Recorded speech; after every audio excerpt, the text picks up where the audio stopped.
De tal manera nos amó Dios. Evangelio de Juan capítulo 3 y vamos a leer inicialmente del versículo 16 al 21. Dice la palabra de Dios. Porque de tal manera amó Dios al mundo que ha dado a su Hijo unigénito, para que todo aquel que en él cree no se pierda, mas tenga vida eterna. Porque no envió Dios a su Hijo al mundo para condenar al mundo, sino para que el mundo sea salvo por él. El que en él cree no es condenado, pero el que no cree ya ha sido condenado, porque no ha creído en el nombre del unigénito Hijo de Dios. Y esta es la condenación, que la luz vino al mundo, y los hombres amaron más las tinieblas que la luz, porque sus obras eran malas. Porque todo aquel que hace lo malo aborrece la luz, y no viene a la luz, para que sus obras no sean reprendidas. Mas el que practica la verdad viene a la luz, para que sea manifiesto que sus obras son hechas en Dios. Amén y amén. Este pasaje lo conocemos bastante y su contexto del capítulo 3 empieza con la entrevista o la conversación que tiene Jesucristo nuestro Señor con un sacerdote de los fariseos de nombre Nicodemo. Y es allí donde inicia la enseñanza del nuevo nacimiento, porque Jesús le dice a Nicodemo, quien viene a él con un reconocimiento de que él venía de Dios, porque le dice, maestro, rabí, sabemos que tú vienes de Dios, porque nadie puede hacer las obras que tú haces, las señales que tú haces, si Dios no está con él. Y es allí donde Jesús rápidamente le enseña a este que era un maestro de los fariseos, Jesús, el rey y maestro sobre todos, le enseña y le dice que si que para ver el reino de Dios es necesario nacer de nuevo. Y esto era incomprensible para este maestro judío. Y es allí donde Dios, el Señor Jesucristo, nuestro Señor, le enseña cómo es ese nuevo nacimiento, cómo es necesario que para todos nosotros los creyentes evidenciar esa fe que es en Cristo Jesús en un nuevo nacimiento. Y es como ese bebé que está siendo nutrido y enseñado, pero ahora con todo el alimento celestial, con la palabra de Dios. Y en torno a esa conversación es que se da el desenlace de de estos capítulos, de este capítulo 3, del versículo 16 en adelante. Y allí encontramos, yo creo que el versículo que más se conoce, más conocido en todas las iglesias cristianas. Yo creo que cualquier persona que diga ser cristiano va a saber a qué se refiere Juan 3:16, porque dice la palabra de Dios, porque de tal manera amó Dios al mundo que ha dado a su Hijo unigénito, para que todo aquel que en él cree no se pierda, mas tenga vida eterna. Juan 3:16. Y allí empieza el Señor, el quien está hablando allí es el mismo Señor Jesucristo. Y allí está enseñando el gran amor de Dios, ese amor de Dios que está disponible para toda persona que esté viva, que conozca, que escuche el Evangelio, que conozca la palabra de Dios, que acepte a Jesucristo como su Señor y Salvador. Toda persona que esté viva en este momento en el mundo puede recibir la salvación por gracia. Por eso dice, porque de tal manera amó Dios al mundo. Y es ese amor que Dios da sin recibir nada a cambio. Porque lo más hermoso de este pasaje es que ese amor de Dios es la manifestación de que Él quiere salvar a toda persona, a todo ser humano. Por eso dice, amó Dios al mundo. Es decir, no hay ninguna excepción ni exclusión de ninguna persona, sino que es un llamado universal para que todos escuchemos el Evangelio y vengamos delante de Él. Es decir, el sacrificio de Cristo Jesús en la cruz del Calvario fue totalmente completo para pagar el 100% de los pecados de todas las personas que hay en el mundo. Todos los que estamos en esta tierra, en este planeta, todos los que estamos, todos los seres humanos que existimos, todos absolutamente somos cobijados por esta salvación por gracia, siempre y cuando, porque sabemos que hay un condicional que creamos verdaderamente que Jesucristo es el Hijo de Dios y que Él pagó en la cruz del Calvario. Entonces, esta salvación, esta oferta de salvación universal, porque la salvación no es universal, pero la oferta de salvación sí. ¿Cuál es la diferencia? Porque hay muchos que enseñan que hay una salvación universal, es decir, que no importa lo que la persona haga o deje de hacer, de todas formas va a ser salva. Y es que toman solamente la primera parte de este versículo. Entonces no importa si la persona es creyente o no es creyente, no importa si es ateo, no importa si es musulmán, no importa si es budista, no importa la fe o la creencia que tenga, la religión a la que se haya aferrado o en la que se haya inscrito, y toman esto de que de todas maneras todos los seres humanos vamos a ser salvos. Y eso no es verdad. Estas personas enseñan una salvación universal y tal cosa no está en la Biblia. Pero lo que sí es cierto es que la oferta es una oferta universal, es decir, es para todas las personas.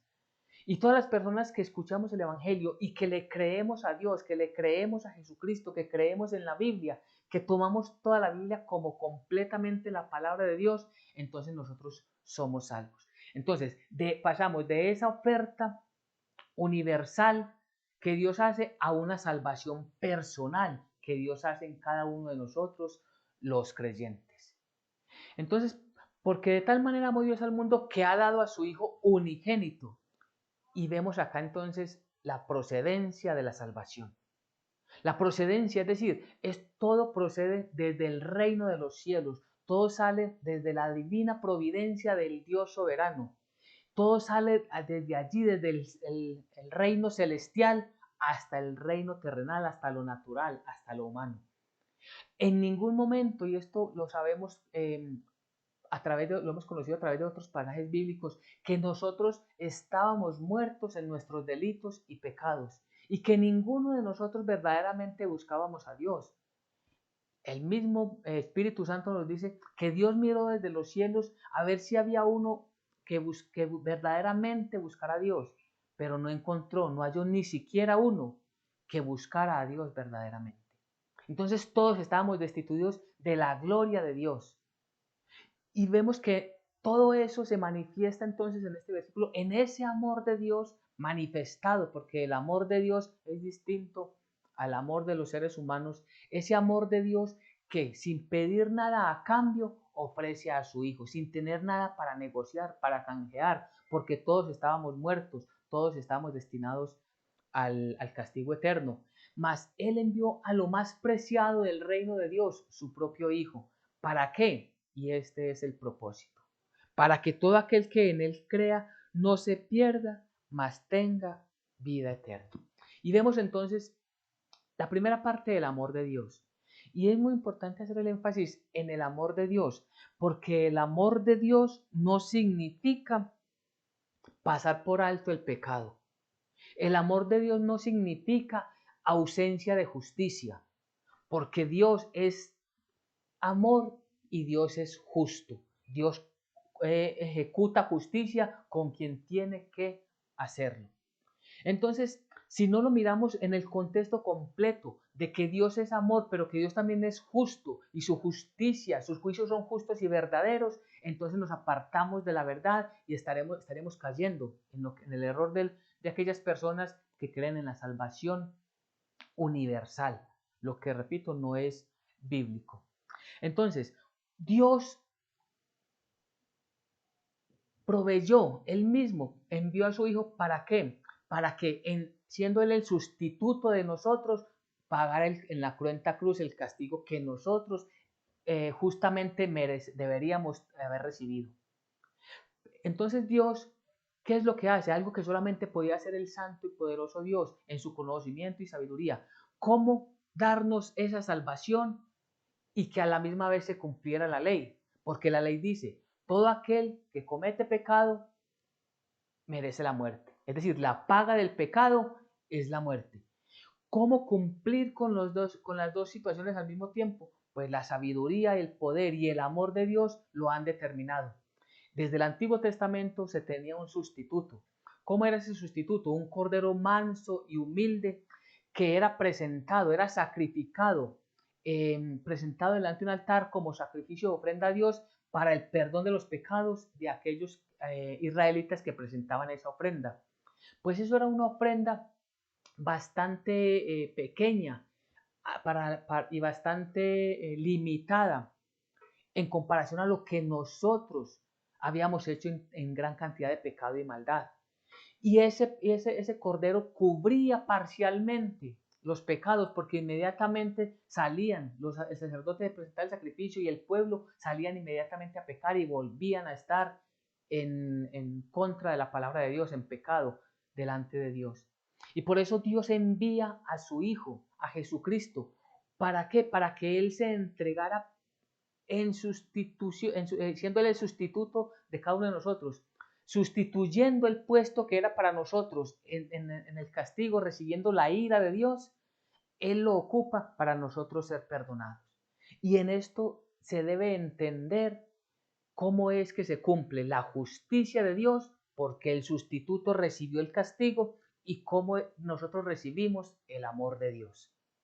Entonces, por eso es tan importante conocer la palabra de Dios y creerle a la palabra de Dios, creerle a Dios. Y ese es entonces el propósito del que hablábamos en este primer versículo 16 que estamos estudiando, para que todo aquel que en él cree no se pierda, mas tenga vida eterna. Es necesario creer, es el condicional. Es decir, Dios está enviando esa salvación, la está ofreciendo gratuitamente a toda la humanidad. Y cada uno de nosotros nos acercamos a Él, debemos acercarnos a Él y decirle: Señor, verdaderamente gracias porque tú has pagado en esa cruenta cruz por mis pecados. Recibo a Jesucristo como mi Señor y Salvador, me arrepiento de todos mis pecados y a partir de este momento quiero llevar una vida en gratitud a Dios por esa salvación, una vida nueva, esa, regenerado, cambiado, evidenciando ese nuevo nacimiento. Y sabemos que todo es una gratuidad, que todo es un regalo de Dios, porque ni siquiera podemos decir nosotros mismos: es que yo merezco ser salvo porque yo tengo fe. No, recordemos que la fe es un don de Dios, es un regalo de Dios. Es decir, todo, como decíamos al principio, viene desde lo celestial, desde el reino de Dios para nosotros. Y por eso tanta gratitud debemos a Dios, tanta exaltación debemos entregarle a nuestro Señor. Y dice el versículo 17, porque no envió Dios a su Hijo al mundo para condenar al mundo, sino para que el mundo sea salvo por él. El propósito, el propósito de cuando el Padre Dios envía a Jesucristo es ¿cuál? De que todo el mundo pudiera ser salvo. Es decir, no manda a Jesús a condenar al mundo, porque no envió Dios al Hijo al mundo a condenar al mundo. Si Jesucristo, en la primera vez que vino, porque habrá una segunda vez que venga, la primera vez que vino, si hubiera venido a condenar al mundo, todo ser humano hubiese desaparecido, muertos eternamente y para siempre en la condenación del infierno. Pero Él no vino, Él vino a ofrecer una salvación, y por eso es tan importante creerle a la palabra de Dios. Y ese creerle es mucho más que una simple afirmación, es mucho más de decir: sí, es que yo creo que Dios mandó a su Hijo. ¿Para qué? Para que el mundo recibiera la salvación. Sí, yo creo que no, va mucho más allá, y es más allá de una afirmación, de un decir yo creo o de estar de acuerdo con un pasaje bíblico, significa más en confiar en Él, en que a partir de este momento en que yo creo en Jesucristo, mi vida se la confío plenamente a Él. Y cuando digo se la confío, es que yo hago exactamente lo que Dios me manda que yo haga. Me esfuerzo en vivir exactamente como Él quiere que yo viva. Claro que sí nos equivocamos, pero inmediatamente nos arrepentimos y volvemos delante del Señor. Creer significa depender de Él. Es decir, que no es por nuestras fuerzas, que no es por nuestra astucia, que no son por nuestros amigos, que no es por las riquezas que tengo, no, es porque yo dependo plenamente de Él. Él es el que nos da el pan nuestro de cada día, el que nos da el lugar donde vivimos, que nos da las ropas que debemos vestir, el que nos da todo nuestro sustento, y eso es depender de Él. Es decir, es vivir como Él nos manda, sin aparentar ser cristianos, sino verdaderamente vivir como cristianos. Nuevamente, es vivir como cristianos, no aparentar ser cristianos, que es una diferencia así de enorme como del cielo a la tierra. Aparentar ser cristianos es relativamente muy fácil, pero allí está mezclado con la hipocresía, con la vanagloria. Pero cuando nosotros somos verdaderamente cristianos, esperamos y dependemos plenamente en Él y nos esforzamos en vivir en ese nuevo nacimiento, regenerados, cambiando nuestra manera de hablar, nuestra manera de pensar, siendo moldeados por la palabra de Dios, dejando que Él quite de nosotros todo aquello que no es apto para el reino de Dios, de tal manera que cada vez estemos más preparados para el encuentro con nuestro Señor. Así que Dios envió a su Hijo al mundo, ¿para qué? No para condenar al mundo. Él lo envió para ofrecerle esa salvación. Y el que en él cree, dice el versículo 18, el que en él cree no es condenado, pero el que no cree ya ha sido condenado porque no ha creído en el nombre del unigénito Hijo de Dios. El que en él cree no es condenado. Esta es la gran diferencia. Es la gran diferencia, ¿por qué? Porque si nosotros creemos verdaderamente en Jesucristo, ya nosotros somos salvos. No es que vamos a ser salvados, no. La salvación ya la tenemos hoy. Y lo que nos corresponde a nosotros es vivir como discípulos del Señor que hemos recibido esa salvación. Pero el que no cree ya ha sido condenado. ¿Y por qué ya ha sido condenado? Porque no ha creído en el nombre del unigénito de Dios. Es decir, la única opción, la única oportunidad, el único camino, la única forma de salvación es creer en Cristo Jesús. Es la única manera. Entonces, si tenemos claro que la paga del pecado es la muerte, que Dios miró desde los cielos y que no encontró ni siquiera uno que buscara verdaderamente a Dios, es decir, que Dios encontró a toda la humanidad caída y pecadora, significa que ninguno estábamos aptos para el reino de Dios. Al no creer en Jesucristo, si una persona rechaza a Jesucristo, al unigénito Hijo de Dios, si no cree en Él, pues aparte que está rechazando la voluntad del Padre, está rechazando el único camino de salvación, por lo tanto merece lo que ya él mismo conoce, que es la condenación eterna.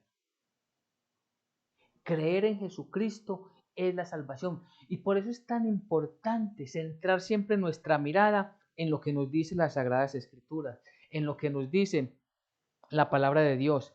Esta es la condenación, versículo 19. ¿Cuál es la condenación? Que la luz vino al mundo y los hombres amaron más las tinieblas que la luz porque sus obras eran malas. El mundo hoy ama el pecado. El mundo hoy ama vivir en desobediencia. El mundo hoy ama vivir en contra de los mandamientos de la palabra de Dios.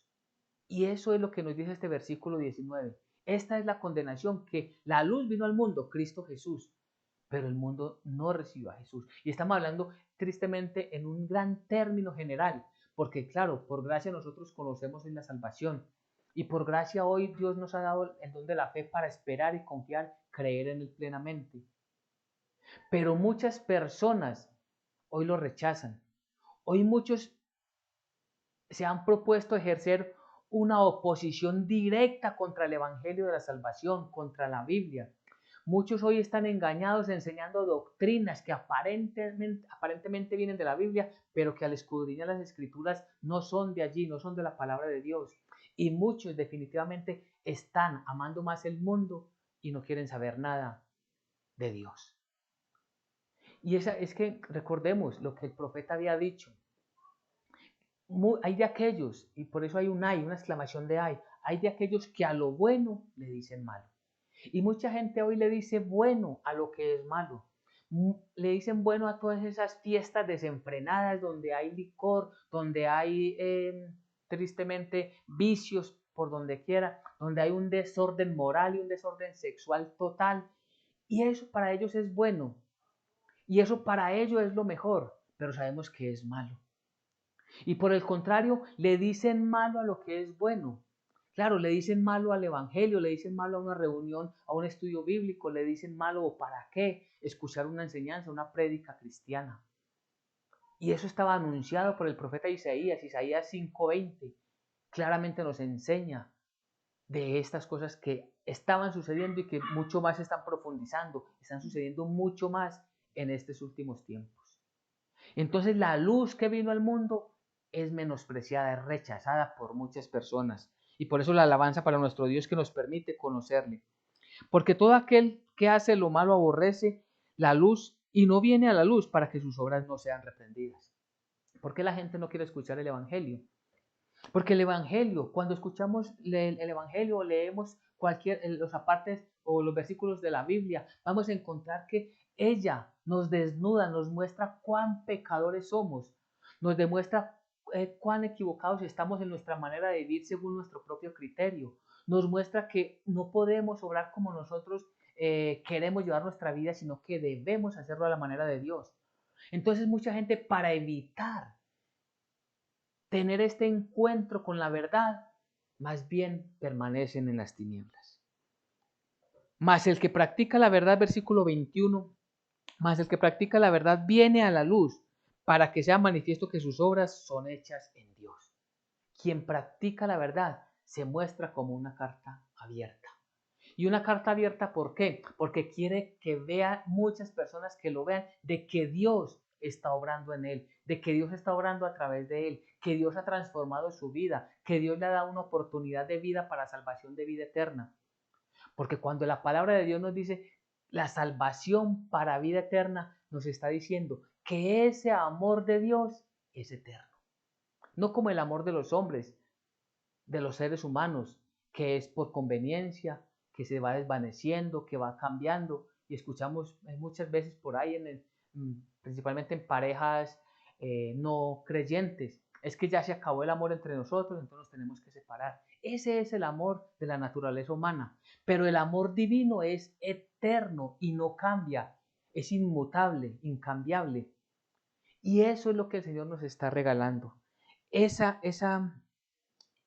salvación es la que nosotros queremos mostrar como creyentes. Si estamos verdaderamente en la luz, nuestras obras deben de ser abiertas. Y para que veamos que aún en medio de dificultades, aún en medio de situaciones adversas, vemos a Dios obrar en cada uno de nosotros. Y eso es maravilloso. Y entonces nos dice el pasaje bíblico, si seguimos leyendo, cómo nos cuenta el evangelista Juan, que después de esto, después de que sucedió esta conversación con Nicodemo, dice que Jesús y sus discípulos se fueron a Judea, pasaron a otra región, y allí se encuentra con unos discípulos de Juan Bautista. Y vemos que sigue, aunque es un lugar diferente, el contexto es el mismo, la misma línea de enseñanza continúa. Y los discípulos de Juan van delante de él, delante de Juan, y le dicen, mira, aquel del que tú nos hablaste, o aquel Jesús del que tú nos enseñaste o nos mostraste, él está bautizando. Realmente Jesús no bautizaba, sino los discípulos, está bautizando al otro lado del Jordán. Y Juan inmediatamente toma esto para darle toda la gloria a Dios. Y es decir, ya la atención no podía ni debía estar en él, en Juan Bautista, sino que todo debía pasar, toda la mirada puesta en Jesucristo, el Hijo de Dios. Y es maravilloso la postura, la posición de Juan, porque nos muestra que verdaderamente todo viene de lo alto, todo viene de lo celestial, y a Él debe regresar todo en alabanza, en suprema exaltación, en toda gratitud, en una exaltación permanente.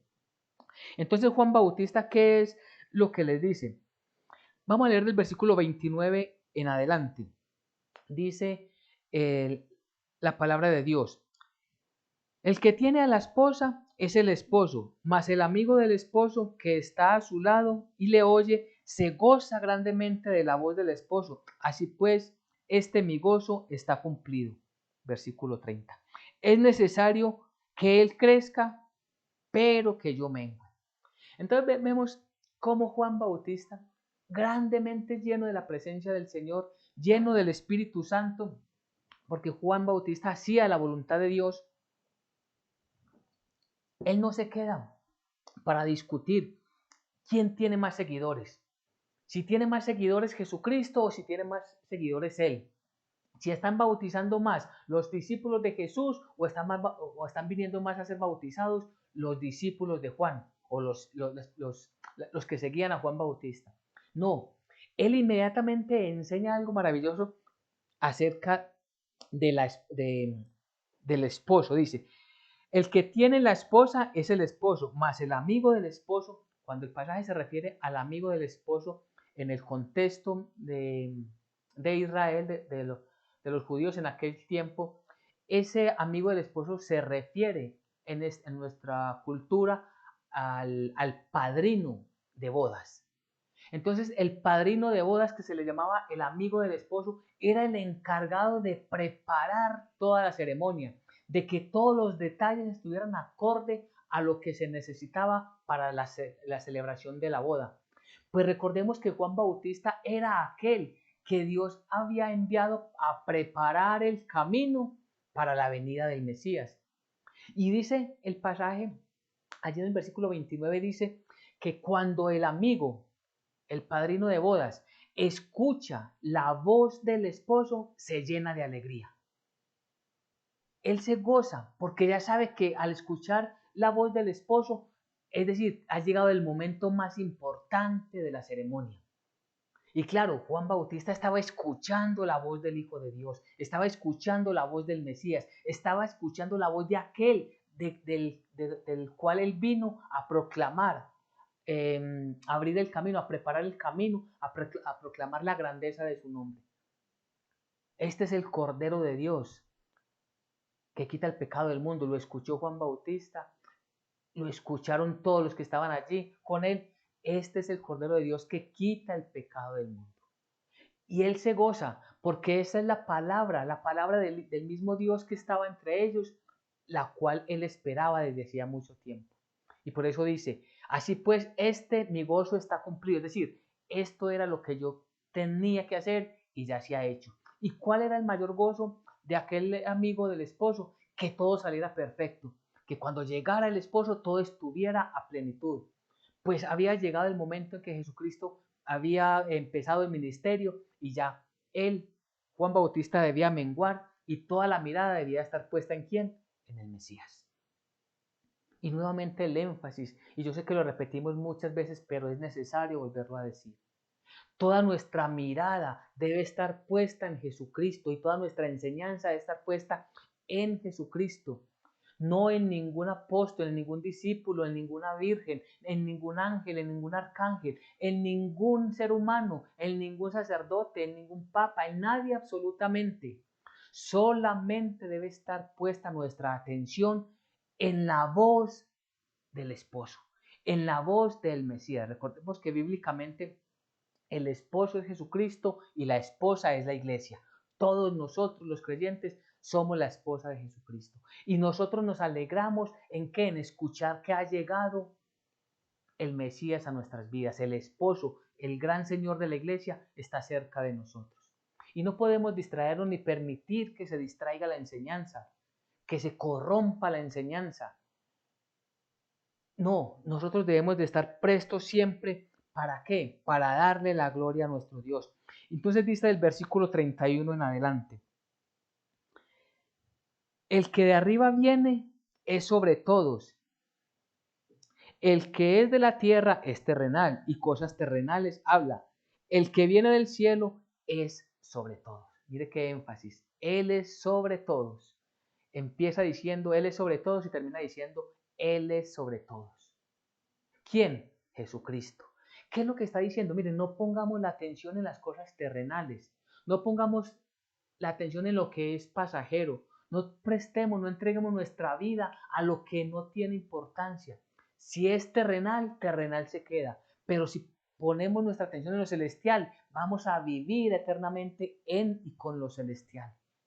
Cristo Jesús es el que viene y es el que está sobre todos. Él no, él es el mismo Dios que ha venido ¿para qué? Para mostrarnos el camino a la salvación. Todo el resto de las enseñanzas son terrenales, filosofías humanas, muchas creencias inventadas por los hombres, aquello de buscar intercesores, intercesoras, intermediarias entre Dios, entre el hombre y Jesucristo, o entre el hombre, la naturaleza caída y el Dios soberano. No, no, nosotros debemos de prestar toda nuestra atención en la palabra de Dios. Y lo que vio y oyó, esto testifica, versículo 32, y nadie recibe su testimonio. Dice, lo que vio y oyó. ¿De quién está hablando? De Jesucristo. Jesucristo viene del cielo. Por eso el mismo Evangelio nos dice que lo que Él oyó es lo que nos enseña. Lo que le mandó el Padre a hacer es lo que Él hace. Y si viene directamente de lo celestial, de lo divino, de lo santo, de lo verdadero, ¿por qué distraernos en lo que no es, en lo que es pasajero, lo que es terrenal? No. Si sabemos que Él viene del cielo, que Él vino del cielo, que Él es el Hijo de Dios, pues entreguémonos completamente a Él.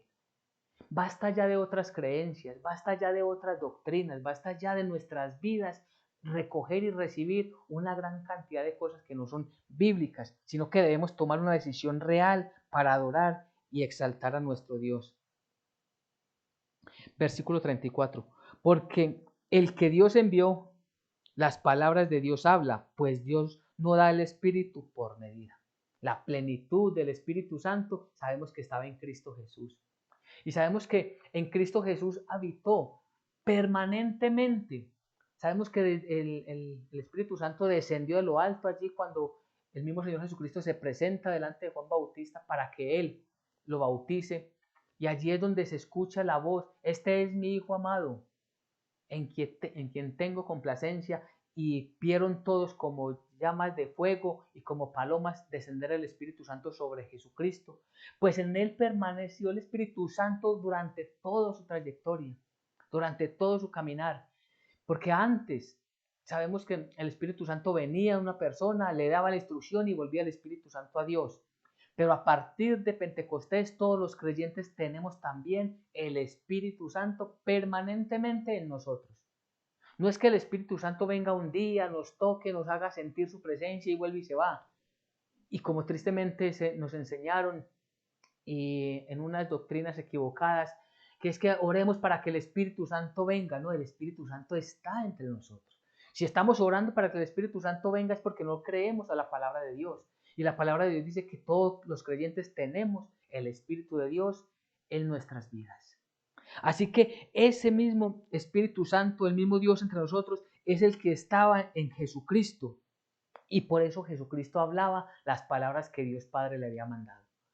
El Espíritu de Dios está en nosotros y nosotros debemos hablar exactamente lo que dice la Biblia, lo que dice Dios a través de él. Y por eso debemos terminar con este versículo 36, que es muy importante.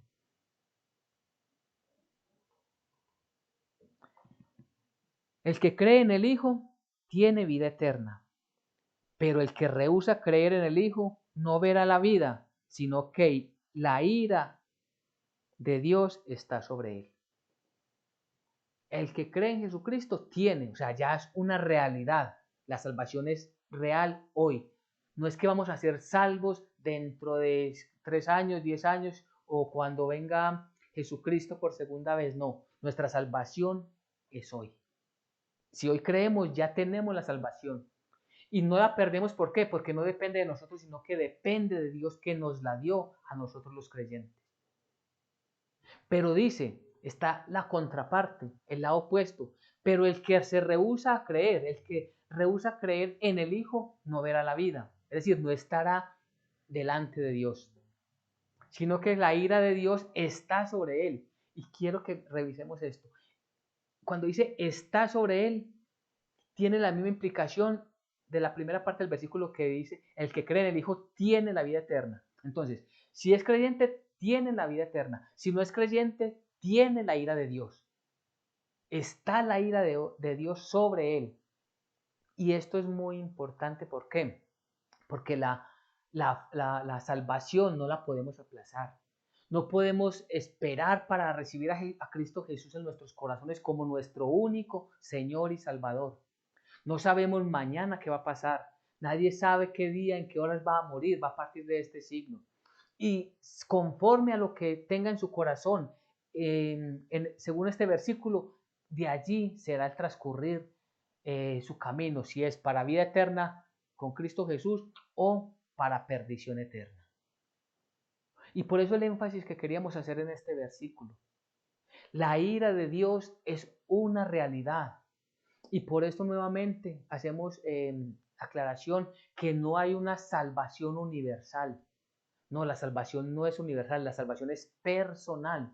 Y es necesario que cada uno de nosotros nos volvamos completamente a nuestro Dios en una verdadera humillación, en un verdadero arrepentimiento, en una verdadera entrega a sus pies. Que le pidamos perdón y que le supliquemos misericordia de nosotros y de los de nuestra casa. Y que le demos las gracias por ese regalo, porque esa oportunidad que Él nos ha dado de salvación no la vamos a desaprovechar, sino que le vamos a buscar cada vez más y más, con mayor intensidad, para demostrar que la obra de Dios está en nosotros. Eso es lo que debemos hacer y podemos ir concluyendo de esta manera. Es necesario creer en el Hijo de Dios. Es necesario entender y creer lo que Él hizo en la cruz del Calvario. ¿Por qué Cristo Jesús tenía que morir en la cruenta cruz? Porque Él estaba allí como sustituto de cada uno de nosotros. ¿Y qué merecíamos nosotros? El castigo. Y la ley se tiene que cumplir y se cumplirá siempre. Él pagó, Él recibió la ira de Dios. Por eso nosotros somos libres del castigo. Nosotros no vamos a pasar por la ira de Dios. Nosotros no vamos a pasar por el juicio del gran trono blanco que está destinado para los no creyentes. Nosotros vamos a estar en el tribunal de Cristo. ¿Para qué? Para que nuestras obras que hagamos después de que hemos sido salvados, después de que recibimos la salvación por gracia, esas obras van a ser puestas a prueba. Si recibimos o no recibimos un galardón, pero no está allí en tela de juicio nuestra salvación. Y esto es muy importante, ese nuevo nacimiento. Ese nuevo nacimiento tiene que ser evidente y repito, no es simplemente un dicho, un decir, es que yo soy cristiano. No es porque estemos matriculados en una comunidad o en una congregación determinada, no. Es porque evidenciamos en nuestras vidas que aborrecemos el pecado. Aborrecemos lo que Dios aborrece. ¿Qué es lo que ama el mundo? El pecado, la desobediencia, la oscuridad. Nosotros debemos aborrecer todas aquellas acciones pecaminosas y amar las cosas de Dios. Y nos debe generar en nosotros ese malestar cuando estamos en medio de pecado, cuando estamos en medio de transgresiones, cuando estamos en medio de una disolución completa de la vida del ser humano en contra de la palabra de Dios, apartándose de Dios y acercándose más al mundo. No es participar por momentos de una enseñanza bíblica y por momentos revolviéndonos en el mundo como no creyentes. Tenemos que tener ese nuevo nacimiento, esa regeneración.